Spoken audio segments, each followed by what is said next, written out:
Selamat siang Sobat Kreatif dan teman-teman yang sudah hadir di sini di Dharma Negara Alaya. Senang sekali saya Aisyah Devi bisa hadir di tengah-tengah teman semuanya. Di kala pandemi seperti ini kita tetap menyajikan hal-hal yang luar biasa untuk menemani hari-hari teman-teman semua yang sedang ada di rumah atau yang di perjalanan sepulang dari kerja gitu ya. Nah, hari ini dan masih dalam rangka acara pameran Pertiwi, Perak Kota dan Gerabah Sebali yang dilaksanakan oleh Bekraf bersama juga dengan Wajah Wanita Gerabah. Kalau kemarin kita sudah membahas tentang gerabah dan juga tanaman hias, hari ini kami kembali lagi untuk membahas terkait dengan ikan hias. Tentunya saya nggak sendiri karena saya cukup awam terkait dengan ikan mas koki. Hari ini sudah hadir di tengah-tengah kita semua teman-teman dari komunitas Dewata Pelestari Koki Bali. Selamat siang kakak-kakak dari Dewata Koki Bali ya. Gimana kabarnya nih? Kabarnya Asukara masih baik. Masih baik. Kalau Kak Umrah gimana kabarnya? Asukara baik. Kalau ikan-ikannya masih kabarnya baik nggak? Kalau ikannya nggak baik, kita juga nggak baik. Oh gitu ya. Oke, gimana nih selama pandemi masih lancar aja budidaya ikannya, terus juga usaha juga bisa dibilang ya. Kalau untuk ikan koki baik-baik saja kah di tengah pandemi ini? Lumayan sangat baik. Oke, mungkin sebelum kita mulai, teman-teman di rumah kan belum kenal nih dengan kakak-kakak yang ada di sini. Mungkin bisa perkenalan dulu dari kakak, mungkin bisa diperkenalkan nama dan juga apa ya? Ya namanya aja kali ya, kalau umur nggak usah kali ya. Oke, selamat siang semuanya. Saya adalah salah satu wakil dari komunitas Dewata Pelestari Koki Bali. Biasa disapa Jari. Oke, kalau kakak sebelahnya? Baik, terima kasih. Selamat siang teman-teman sekalian. Saya adalah Ketua Pelestari Koki Bali dan di samping saya adalah Dewan Penasehat senior kami. Kami di sini membawa beberapa display ikan dan juga teman-teman panitia. Sementara pengunjung lumayan ramai. Jangan lupa protokol kesehatan selalu diperhatikan. Terima kasih. Iya benar banget. Di Dharma Negara Alaya pastinya tetap menerapkan protokol kesehatan dari awal masuk itu udah cuci tangan, dicek suhu, terus penggunaan masker wajib. Terus juga kita di sini walaupun kita berkumpul seperti ini, tapi tetap dengan menjaga jarak, terus menggunakan face shield gitu ya. Nah, jadi buat teman-teman nih yang mungkin sekiranya sekarang lagi nonton, bisa mampir ke sini mungkin untuk lihat langsung pameran yang kita adakan di Dharma Negara Alaya di ruang pameran kami. Karena hari ini hari terakhir ya, jadi bisa selain melihat gerabah, di sini juga ada pameran tanaman hias dan juga ikan hias dari Dewata Dewata Ikan Koki Bali juga ada ikan-ikan, koleksi ikan-ikannya gitu ya di sini ya. Nah, saya penasaran nih, sejak kapan sih mulai cinta gitu dengan ikan koki, khususnya ikan koki Bali? Kalau saya sendiri cinta dengan ikan hias khususnya koki Bali ini sudah dari tahun 90-an. Wow, lama banget ya. Tepatnya tahun 98 lah.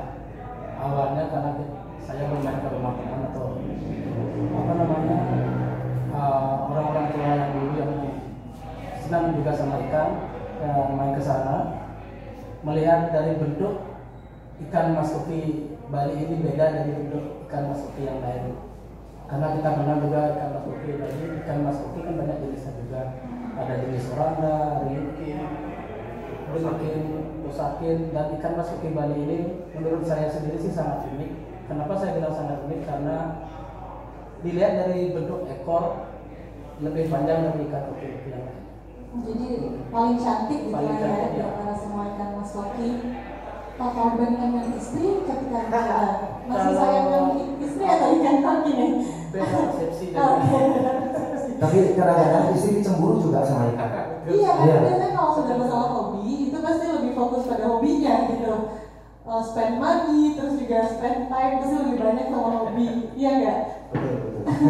Kalau kakaknya sendiri, Kak Murah, dari kapan sih mulai jatuh cinta dengan ikan mas koki Bali? Baik, terima kasih. Sebetulnya sih saya tergolong baru ya, jauh lebih baru daripada beli jering. Saya mulai dari tahun 2017 menurut saya.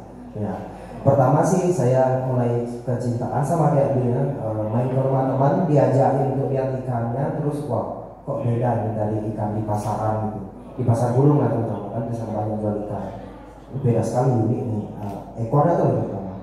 Nggak ada dimiliki oleh ikan koki jenis lainnya seperti itu. Dan sampai sekarang pun ikan mas koki Bali belum ada di pasaran, masih tahap apa namanya? Breeder rumahan semua. Breeder rumahan. Jadi masih dibudidayakan Masih oleh dibudidayakan. perorangan gitu Ya, ya, atau juga komunitas seperti kakak-kakak ini. Betul. Nah selain dari tadi kan nyebutnya kalau ikan mas koki Bali itu istimewanya di ekornya, karena ekornya tuh panjang dan juga cantik. Selain itu apa sih? Apa karena memang dari kecantikannya saja kah? Dari fisiknya saja atau gimana? Ya. Mungkin yang saya alami dan saya lihat sendiri, selain ekornya panjang, geraknya juga yang gemulai, seperti apa namanya, penari Bali yang sedang melakukan tariannya. Nah, jadi dari ya kita yang memandang gitu jadi apa ya? Jadi santai terus lebih chill gitu ya lihat ikan-ikan cantik yang di dalam akuarium itu. Nah terus yang membedakan dari goldfish biasanya pada umumnya itu dari ekornya aja atau dari cara perawatannya mungkin atau gimana? Kalau menurut saya pribadi, selain dari bentuknya yang berbeda, gerakannya juga lebih lemas dibanding dengan ikan koki yang lain. Dan selain itu yang lebih penting menurut kita semua dan rekan-rekan pelestari di Dewata, bahwa ikan ini ada sejarahnya. Oke, mungkin Ada bisa sejarahnya dibocorin yang- sedikit sejarahnya. Ya, sejarah ikan mas koki Bali ini mungkin saya sendiri pun juga nggak tahu pasti gimana, tapi saya sempat baca di YouTube, di Google, kita tanya-tanya ke orang-orang yang dulu bahwa ikan mas koki Bali ini adalah sebuah cendramata yang datangnya dari Cina untuk salah satu raja yang pernah ada di Betul. Raja Jayapangus dari dinasti Warmadewa. Ya, jadi putri Cina ini, saudagar Cina ini mencindramati oleh-oleh berupa ikan mas koki Bali. Jadi dari dulu dipelihara turun-temurun sampai sekarang tetap dibudidayakan di Bali. Dan memang hanya masih di Bali saja ikan ini. Oke, Ya, mungkin karena itu juga dinamakan ikan mas koki Bali gitu ya. Banyak yang juga menyebut dengan istilah lain seperti begembrong, bebarong. Oh iya, bebarong. Orang juga ekornya. Iya. Oh, ada kemiripan juga nggak sih dengan ikan cupang? Karena ikan cupang kan ekornya juga cantik dan juga panjang gitu ya. Karena sekarang banyak banget yang di rumah mungkin pada pelihara ikan, tapi itu soal perspektif apa ya, kayak apa namanya, kecintaan orang beda-beda gitu ya. Ya. Tapi di masa pandemi ini saya lihat sih memang semua orang tua muda kiblatnya ke hobi ikan lah, atau tanam hias sekarang. Mungkin kayak menghilangkan kejenuhan karena mungkin di PHK, karena mungkin stres karena pandemi ini, penghasilan berkurang, mungkin seperti itu. Nah, ngomongin masalah stres, untuk harga dari ikan penghilang stres ini apakah nggak bikin stres? Kalau masalah harga sih relatif ya. Oke. Kita nggak bisa menentukan harga dari, mungkin kita bisa kasih kisaran harga aja. Kalau untuk pastinya harganya yang indukan berapa, untuk bibitnya berapa kita nggak bisa pasti, itu namanya hobi juga relatif. Iya. Kalau dari bibit yang umur 3 sampai 5 bulan sekitar 50 sampai 100-an. Oke. Itu baru bibitnya Itu aja ya. baru bibitnya. Tapi kalau udah hobi, harga segitu bukan jadi masalah ya. Benar sekali.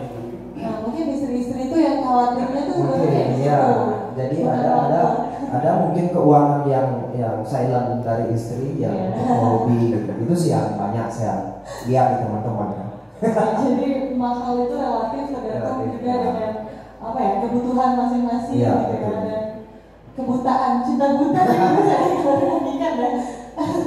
Oke, jadi kalau misalnya harga itu tadi udah di spill sedikit sama kakak-kakak dari Dewata. Itu yang kualitas biasa. Itu kualitas biasa. Biasa. Kalau yang luar biasa itu sampai berapa? Mungkin kira-kira? saya bagi umur ikan dari bibit, umur 2 sampai 5 bulan, betul kata Bli, yang sekitar 50 sampai 200-an.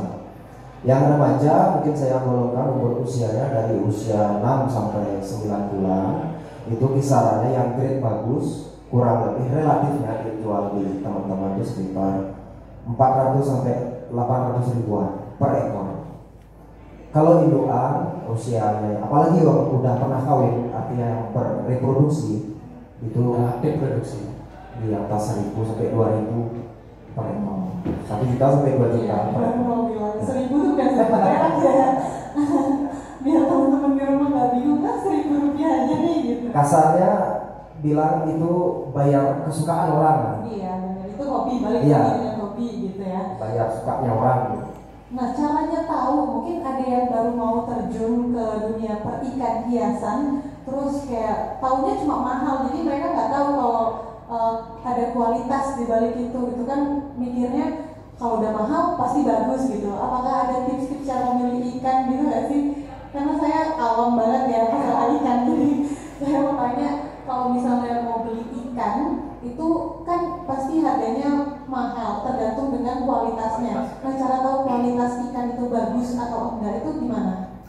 Kalau saya sendiri, kualitas ikan itu ditentukan dari anatomi tubuh ikannya sendiri. Misalnya kalau dari sirip tidak ada yang bengkok, sirip punggung atau sering kita sebut dengan dorsalnya lurus, panjang, dan ekornya itu pun kalau dari bibir sudah bisa kelihatan ekornya itu tidak lebih pendek daripada badannya.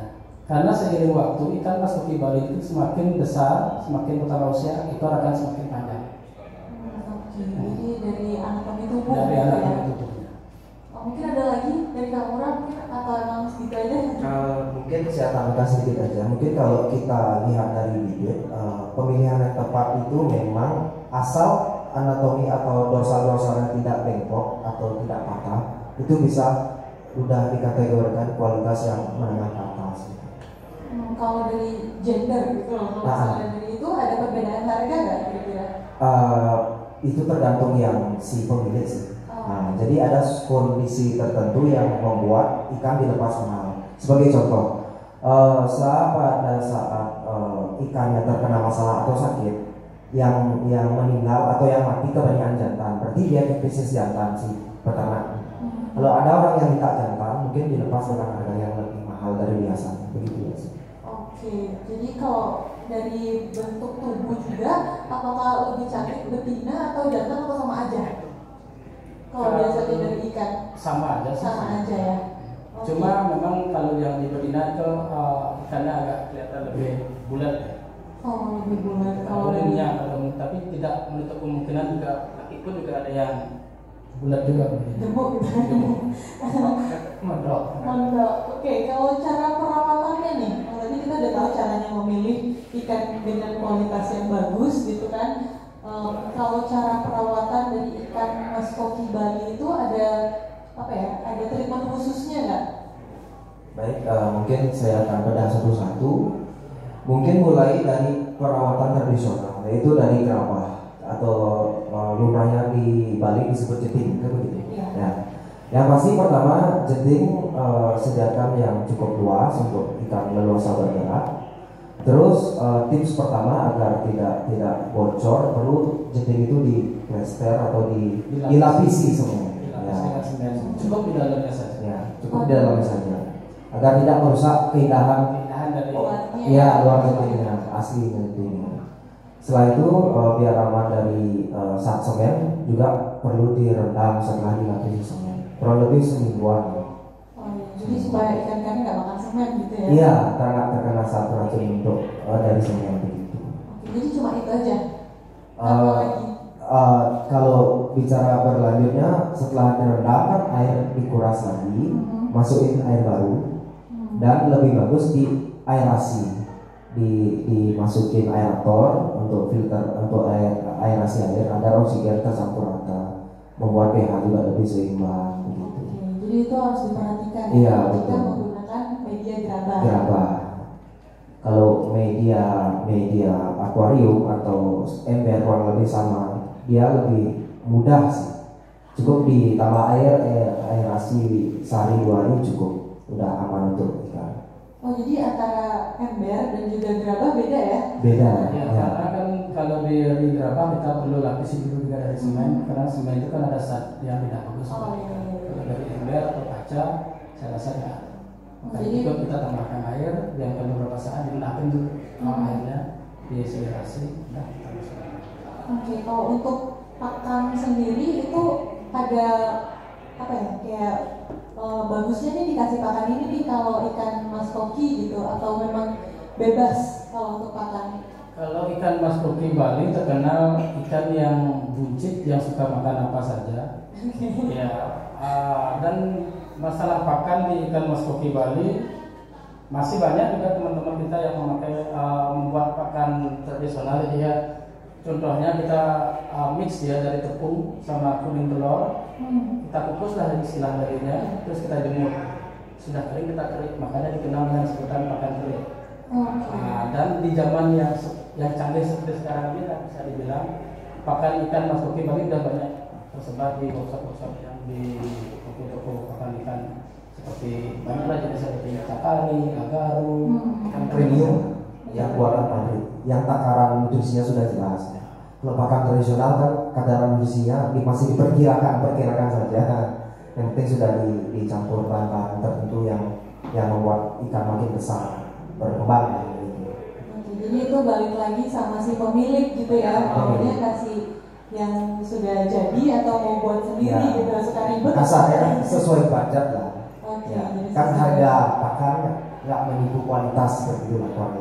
Jadi pakan nggak apa ya, tidak mempengaruhi kualitas ikan gitu ya. Balik lagi ke hobi gitu, jangan jadikan hobi jadi kayak makin berat gitu kan. Hobi malah memberatkan kita kan, malah jadi susah ya jadi nggak hobi lagi gitu. Hobi itu kan bilang stres harusnya. Iya, bukannya bikin stres ya. Tapi kalau yang stres istrinya tuh bahaya sih. Oke, kalau tadi kita udah bahas gerabah, kan kebetulan kita juga sedang ada di pameran gerabah, tadi udah dibahas sedikit, dan nanti kita juga akan praktek ya gimana cara buat media kalau mau merawat atau membudidayakan ikan mas koki di media gerabah gitu. Kalau misalnya gerabah dijadikan media, itu kan tadi disebutkan ada pH dan lain-lain, itu misalnya kalau perawatannya kan lebih ribet, perlu ganti air gitu-gitu, apa perlu pakai aerator, gimana-gimana. Mungkin yang di rumah penasaran, mungkin kalau media gerabah lebih murahkah jatuhnya atau bagaimana? Mungkin bisa dijelaskan. Baik, kalau bicara lebih murah atau mahal, saya kira sama aja. Sekarang tergantung selerasi pemelihara ikan. Kan ada kalau gerabah kesannya lebih ke klasik. Kalau akuarium kesannya lebih ke modern. Pilihan itu aja sih ya sekarang di banyak si penghobi. Sudah estetik yang tradisional atau yang betul.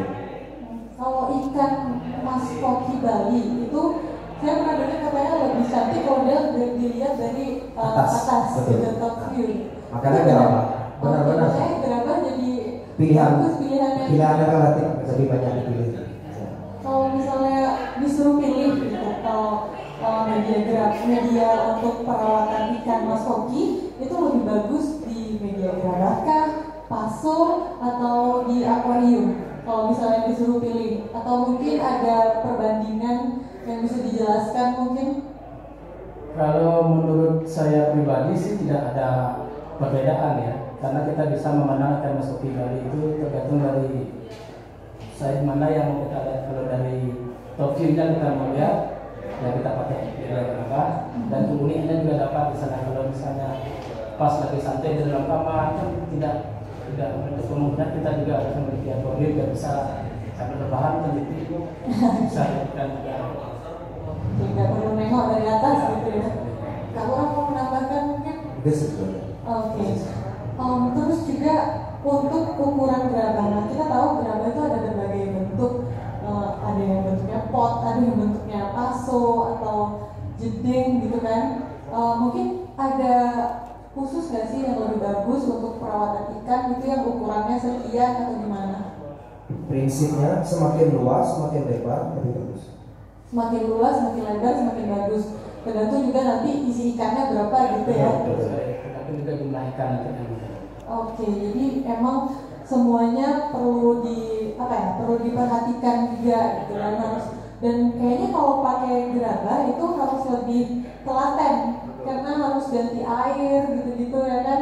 Jadi amonia ya kayak ngerti amoninya nggak kecampur gitu. Kalau misalnya ikannya sakit gitu, nah misalnya kalau di rumah nih para sobat kreatif yang di rumah lagi baru-baru belajar ikan, terus ikannya sakit, itu cara mendiagnosanya bagaimana? Kan ikannya nggak bisa ngomong ya. Jadi caranya tahu ikannya sakit, terus habis itu cara perawatan ikan Mas Koki Bali kalau lagi sakit itu gimana? Kalau ikan Mas Koki Bali lagi sakit itu kelihatan dari geraknya, tidak seaktif yang seperti biasa. Biasanya dia mojok, dia di bawah dasar keding atau akuarium. Biasanya kita siasati di musim dingin, biasanya banyak masalahnya cuma di musim dingin sih sebenarnya. Pas perubahan dari musim panas ke dingin, banyak ikan-ikan yang sakit. Kita siasati sih kalau sama teman-teman, kita biasanya jemur ikannya atau kita kasih garam. Kita jemur, kita kasih garam beberapa menit. Mandi garam. Mandi garam. Mandi air garam. Selain itu banyak juga teman-teman di pelestari yang lain adalah obat khusus untuk jamur. Kita tutup, ada takarannya tersendiri di sana juga kita. Kalau menjemur ikan itu wajib dilakukan kayak misalnya seminggu 2 kali gitu atau gimana sih? Enggak ya, jadi kalau sakit itu aja memang ya? betul-betul insting si pemilik kebiasaan. Kan hanya dia yang tahu kebiasaan ikan itu seperti apa, sehatnya diperlakukan seperti apa. Setiap peternak atau penghobi itu pasti beda-beda cara untuk merawat ikan, tapi secara garis besarnya sama ya. Oke, jadi balik lagi sama habitnya si Ya, ikan gitu habitatnya ya. kayak gimana, sumber air yang dimiliki pun beda-beda. Walaupun sama air sumur, tapi sumur satu sama yang lain beda. Beda. Ya. Oke. Walaupun air PDAM juga, walaupun sama-sama air PDAM, kadar karburen yang diterima setiap rumah pun beda juga. Jadi beda-beda untuk penanganannya. Oke, hati-hati juga ya sebenarnya mungkin. Kalau udah hobi mungkin nggak ngerasa. ya betul. Kalau saya yang Kalau nggak awam-awam mungkin agak ribet beneran. Iya. Tapi kalau penghobi ya biasa. Kalau ikan sakit itu pasti dia tidak selincah seperti biasanya. Oke, kalau sekarang nih kalau misalnya untuk budidaya ikan Mas Koki itu bisa dibilang sebagai sebuah usaha juga ya nggak sih? Yang mungkin sangat menguntungkan di era pandemi saat ini karena banyak banget peminat ikan-ikan hias, karena kayak saya yang kemarin nge-post tentang bakalan ada workshop ikan Mas Koki aja rame banget gitu kan peminatnya. Kalau misalnya dari kakak-kakak sendiri nih, apakah menurut kakak budidaya ikan Mas Koki itu menguntungkan? Mungkin ada juga yang di rumah pengen ikut serta gitu membudidayakan, gak cuma gak cuma melihara aja tapi ikut membudidayakan gitu. Apakah itu susah atau bagaimana? Baik, mungkin saya bicara pengalaman pribadi saya. Yang satu, kalau bicara profit, iya sangat menguntungkan. Dengan catatan kita memberi sendiri. Kalau kita sebagai reseller mungkin keuntungannya nggak bakal maksimal kita. Tapi di luar nikah tujuan grup sebenarnya adalah untuk kita silaturahmi, menambah teman, menambah relasi. Gitu. Keuntungan yang lain didapat yaitu relax kita melihara, benar-benar penghilang stres sekali di rumah begitu kurang lebih. Jadi emang pure gitu ya untuk menghilangkan stres. Selain melihat kecantikannya, kecantikan di akuarium, kecantikan di dompet juga mungkin Oke, jadi emang ikan ini bisa dijadikan penghilang stres, terus juga cantik, terus juga bisa menambah teman juga kayak tadi karena banyak pencinta ikan gitu kan, apalagi sudah sampai ada komunitasnya, artinya orang-orang yang pencinta ikan tuh artinya udah banyak banget gitu loh. Bukan hanya di Denpasar sih, komunitasnya sudah menyebar sih di setiap kabupaten juga sih. Seperti di kabupaten kota sudah ada komunitasnya lebih kecil ya, tapi masifnya atau paling banyak memang di Denpasar. Yang sudah mulai ramai ada di Kabupaten Tabanan, Gianyar, Klukung. Itu anak-anak dari Dewata Pelestarikan. Member. Kalau kita di sini yang ada di sini panitia pengurus inti. Oke, jadi emang ada niatan untuk selain dari profitnya itu tadi juga untuk membudidayakan melestarikan ikan Mas Koki Bali karena ini budaya leluhur. Budaya leluhur gitu. Apalagi ini adalah kayak kenang-kenangan gitu ya dari kerajaan dulu, merupakan sejarah juga. Mungkin teman-teman di rumah yang baru tahu kalau ini peninggalan dari kerajaan Bali kita dulu itu sebagai kenang-kenangan. Karena saya juga baru tahu kalau ini tuh adalah ada ikan mas koki Bali yang ternyata emang masifnya tuh di Bali aja gitu. Betul.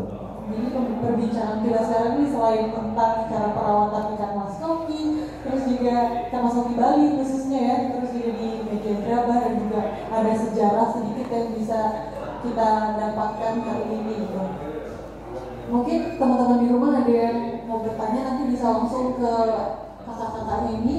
Ada Instagram gitu mungkin Kak, atau YouTube channel gitu misalnya mungkin bisa teman-teman bisa berkomunikasi langsung sama komunitas kakak dari Dewata Pelestarikan Mas Koki Bali. Mungkin dari kelompok Dewata kami sudah ada komunitasnya di Facebook. Searching silakan di Dewata Pelestarikan Koki Bali. Di sana banyak ikan-ikan yang di-sharing oleh member ataupun anggota kelompok. Dan di sana kita bisa juga tanya melalui inbox untuk memulai melihara koki Bali. Ada juga peternaknya di Denpasar sih paling banyak. Ya. Untuk di YouTube masing-masing kota saya kira sudah memiliki YouTube. Apalagi teman kami yang di depan sudah memiliki subscriber lumayan banyak. Halo kakak, jadi kita di sini nggak cuma yang di sesi live ini aja ya, di sini juga udah ada beberapa teman yang mungkin pecinta ikan mas koki Bali juga gitu ya. Selamat datang kakak semuanya. Jadi buat yang mau mampir ke sini gitu, mungkin ada yang takut gitu kan di rumah bisa ke sini, karena kita di sini tetap menerapkan protokol kesehatan juga. Terus kita bisa cuci mata sekalian kan, jadi nggak stres gitu loh di rumah. Karena imun juga bisa meningkat gitu kan, dengan berkreativitas, dengan apa ya, bisa berkomunikasi dengan orang lain, berbagi sharing gitu loh kedengarannya, jadi bisa meningkatkan imun juga. Mungkin ada yang ditambahin Kak, kalau misalnya ada teman-teman yang baru terjun gitu loh di dunia perikanan, apa aja sih do and don'ts-nya kalau misalnya merawat ikan mas koki, utamanya ikan mas koki Bali, apa yang harus dilakukan, apa yang enggak gitu. Saran untuk para pemula yang ingin ikut melestarikan ikan mas koki Bali dari Tiang sendiri sih, janganlah membeli ikan yang dengan kualitas yang bagus terlebih dahulu. Kita harus belajar dari kecil atau yang kualitas biasa-biasa aja. Oh malah dari yang biasa-biasa. Terus karena takut harganya kan juga cukup lumayan untuk yang kualitasnya yang bagus. Cukup kita bisa belajar dulu dari kelas yang biasa-biasa saja, nanti udah merasa bisa, jangan sampai menjadi induan, apalagi baru kita akan berusaha mencari yang bagus. Oke, jadi harga itu bukan halangan gitu ya untuk melanjutkan hobi kita. Jangan kayak suka nih sama ikan mas koki tapi mahal banget. Jadi itu kan balik lagi ke apa ya, kualitas dari ikan-ikannya sendiri. Jadi kalau misalnya mau start, mulai mau memelihara ikan mas koki, bisa dari yang kualitasnya standar dulu ya. Oke, jadi itu tahap pertama. Ada hal lain nggak? Untuk hal lain mungkin baik, terima kasih. Yang pertama adalah jangan kita targetin ikan ini untuk bisnis dulu. Yang pasti saat itu gagal, bahkan tidak lanjut. Yang penting awal memelihara kita suka dulu. Dari suka kita pasti bakal serius memelihara dan mau belajar untuk ke depan. Iya, ya, itu poin yang pertama. Ya, jangan kita pakai diri untuk berbisnis dulu. Suka saja dulu, agar serius kita mau memelihara. Terus yang jangan dilakukan ya berbisnis dengan sehat untuk tidak merusak pertemanan, begitu aja sih. Itu yang terakhir kayak dalam banget. Memang karena banyak kali terjadi kecurangan yang membuat kurang enak di komunitas gitu, di grup. Jadi jadikan ini untuk menambah teman gitu ya, bukan menghilangkan teman. Ya. Oknum tertentu yang bermain kurang sehat itu yang bikin kisruh grup kadang-kadang. Oke, terus juga jangan ikut-ikutan, karena ini kita berbicara tentang makhluk hidup juga gitu ya. Kalau misalnya kita cuma ikut-ikutan tanpa mengerti dan juga tanpa ada niat, pasti ngurusin ikannya nanti kasihan gitu loh. Ikannya dibeli dari orang yang bisa dibilang kayak orang yang berpengalaman dalam urusan perikanan, terus terus kita beli karena lihat teman-teman di luar rame nih yang ikutan yang memelihara ikan mas koki, kayaknya seru deh gitu. Cuma nggak ngerti, jadi asal-asalan. Dasarnya harus suka dulu sama ikan. Iya benar banget, harus suka dulu, jadi nggak bakalan memeliharanya tuh asal-asalan gitu ya. Mungkin segitu aja kita ngobrolnya ya, kayaknya udah banyak banget hal yang bisa kita dapetin hari ini. Terus juga nanti kita bakalan sharing tentang bagaimana caranya menyiapkan media dalam bentuk gerabah. Jadi teman-teman di rumah jangan kemana-mana dulu, karena kita akan kembali lagi sesaat lagi tentang pembahasan bagaimana sih cara penggunaan gerabah sebagai media untuk pemeliharaan ikan mas koki, khususnya ikan mas koki Bali. Jadi tetap di Kreativity.id bersama saya Anissa Devi dan juga teman kami dari komunitas Dewata Pelestari Ikan Mas Koki Bali. Stay tuned.